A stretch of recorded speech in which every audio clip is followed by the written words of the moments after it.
I think I am live. I know I'm live on the Facebook, getting live on the Instagram right now. I am now, meaning I'm having a hot, or I'm just getting over one. But you know what? It's all good. It's all good. Every now and then we just need to combust. Welcome to today, day 2 of my Empowering Your Dating Journey series, leading up to my live class, Hack the Dating Apps. So, I am Candace Harper, love coach, and I help exceptional black and brown women get into loving relationships with emotionally intelligent men because they do exist. And so, whenever, wherever you end up watching this video, please feel free to comment and interact with me, to talk with me, especially if you're on the dating apps, especially if you're on the dating apps and you are suffering from dating app fatigue, which is what I'm talking about today. I just noticed, y'all, that the eyebrows are eyebrowing. I'm going to be flying later on. I'm going to see my dad, and I'm getting on a plane, and I did my eyebrows today, which, it's not a regular occurrence. Anyway, today we are talking about overcoming dating app fatigue. And I know, baby girl, I know, mama, I know you are tired. You are tired. You are tired. If you have been on these dating apps, if you are in these dating streets and trying to use these apps, you're tired of the BS. You're tired of the emotionally unavailable. You're tired of the liars. You're tired of the cheaters. You're tired of the love bombers. You're tired of the F boys. You're tired of the hobosexuals. And you're tired of swiping right and getting lame DMs, if any at all. I understand. I get it. I've been there because I used to be on the apps myself, which is why I'm doing what I do. I get it. It's not your fault. 60% of couples in these modern dating streets met their person on a dating app, right? 60%. And I can tell you that it is most likely that at least 50% of them, both men and women, were tired at some point, just sick of it, like just over it. So that's what the dating apps are designed to do. And I know that sounds crazy, right? But the dating apps will keep you in a cycle of frustration just simply by design. And so you say, Candace, why do you tell us to use them if they're going to keep me frustrated? The point is that they play on your desires and your impulses. They set you up to believe that it's your fault for not staying diligent and constantly checking, engaging, and swiping. But they still are the best possible way to meet your person. It's the most accessible, it's the most accessibility that anyone has ever had in any period of time to be able to meet your person. So, the idea is that they want to play on your hopes so that you'll keep buying subscriptions, keep you engaged, keep you in that cycle. And I know that there's a lot of you out there that toggle back and forth between using the apps and then deleting them with the same frequency that maybe that you get your laundry done or you get your dog groomed. It's like it becomes a cycle where I talk myself into trying again and I get all excited and then I get disappointed, so I delete the apps, or I don't want to waste any more money, or I try to shut off that part of my life because I just don't feel like it's going to happen.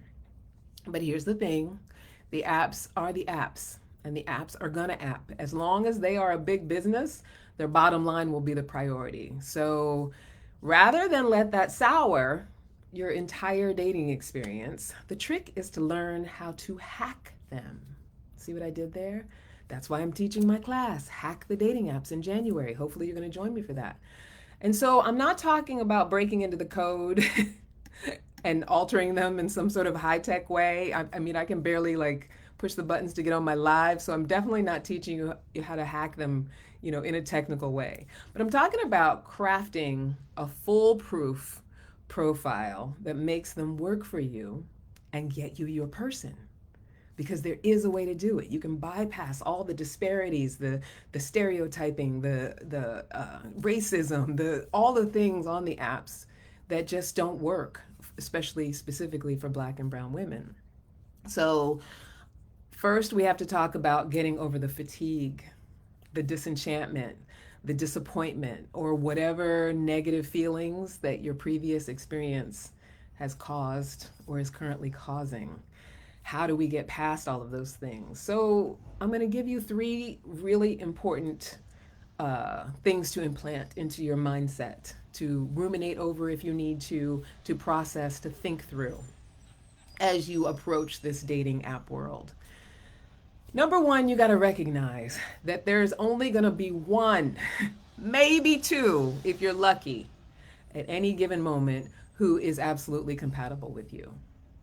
It's almost like we have this expectation that, at least most people should be likable, or at least, I should be having a good experience because the people out there are great. No, there's only going to be one or two that's going to be compatible with you, somebody that you really want to interact with in a romantic, intimate way, right? So with you, if you keep that in mind, number two, you accept that 98% of the people that you meet won't be your person. So be cool with that.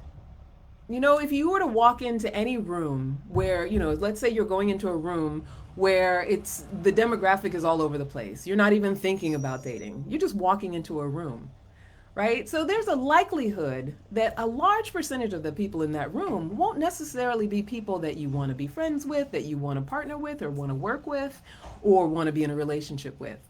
But you're not going to walk into that room pissed off at the people who are not, especially if you walk in the room knowing that, most everybody's not your demographic.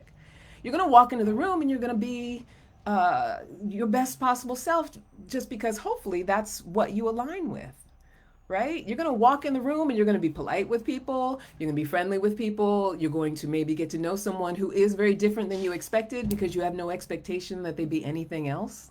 And so you want to have that same kind of mentality when you're approaching the dating apps. Approach it like there's no one in there that's not a human being. And it's okay that you're not my person. It really is okay. I don't have to be mad at you. I don't have to have an expectation that you be. I don't have to make fun of you for not being what I want. Now, granted, there can be a lot of comedy in some of these profiles, and there's nothing wrong with having a giggle every now and then. But if you find yourself constantly on the apps and just making fun of people and complaining about what you're running into, there's this expectation there that you're supposed to be seeing, you're supposed to be swiping one awesome person after another. Just doesn't work that way. Because again, there's only going to be one or two that are actually going to be somebody that you're physically, emotionally, intellectually, fully attracted to, that you actually would want to date, right? And that's why it's a process, right? So release yourself from that expectation, the expectation that you need to do anything but treat people like human beings, and know that very few of them are going to be your person. A very, very small. You only need one, honey. You only need one if that's what you're dating. If you're dating for a relationship, you only need one. So accept that it's that 98% of the people won't be your person, and recognize that what makes us tired, what makes us feel that sense of disappointment and fatigue. Hi, Alton, tuning in from South Africa. Welcome, my sweetheart. What gives us that feeling of fatigue and being over it and disappointment? Like, first of all, that constant cycle of expectation, right? Like, what causes all of that would be tiring for anybody. Anybody would be tired from consistently working up their hopes and then being let down while trying to discern character, look for red flags, match up with their list, make the right choice, keep hope alive, and stay young and pretty, all while paying a monthly subscription fee to do it. Anybody would be tired. Who wouldn't be tired? So here's the thing. When you sign up for my class, Hack the Dating Apps, the live class, I will teach you how to unburden yourself from those negative feelings and make it fun and interesting. I'll also teach you where to put your focus and how to make your profile a vetting machine so that it does 80% of that work that you're tired of doing. If your profile is properly crafted, it will do that work. It will do 80% of the work that you're currently doing that's making you feel so tired, because it's an emotional roller coaster. And that's it, my sweetheart. I want you to get registered for the class. If you're watching on Instagram, I believe the link to join the class, or at least to take the dating profile quiz, is in my profile. But just in case it's not, I'm pretty sure it is. But if you go to bit.ly, hack the dating apps, you can take my dating app quiz and you can figure out what your profile is actually saying to other people. We often put our profile together and we think we're pretty sure how we're presenting ourselves online. And then, we realize that what we're attracting is not what we want, which means that if we're not attracting what we want, we're not presenting ourselves in the way that we think that we are. So take the dating app profile quiz. Find out what your profile is saying about you and why it may attract what it attracts. Or you can just skip right to registering for the class. Just get in the class. I mean, it's $49. It's live. It's three consecutive days in I believe the first week of January, the second week of January, January 7th through the 9th. Just keep it easy. And all you have to do is go to bit.ly / hack the dating apps. Right? So either way, you're going to be able to get into the class. I am going to teach you how to get out of this feeling of being burdened and tired and make this whole dating process a lot more fun, because you want to be vibing on a certain level when you meet your person. You don't want to be vibing on the level of frustration. You don't want to be vibing on the level of disappointment. You don't want to be vibing on the level of get me out of here, because you will not end up in a relationship that is sustainable from that energy. Right? Tomorrow, we're going to be talking about navigating stereotypes and biases. So, this is for all my black and brown girls. If you want to come in and you are not a black and brown girl, you're welcome to, if you feel like you're going to get something out of it. However, this is me centering my girls. There's a lot of stereotyping and biases and disparities on the apps, particularly for black women.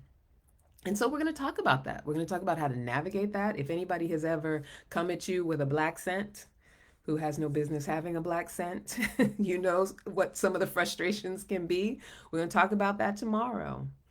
And that's it, my sweetheart. For those of you who tuned in on Instagram, I see you. I see my friend Rike. Hi, Rike. Hi, Alton. And I think I saw a couple other people too, but I can't see all the chat.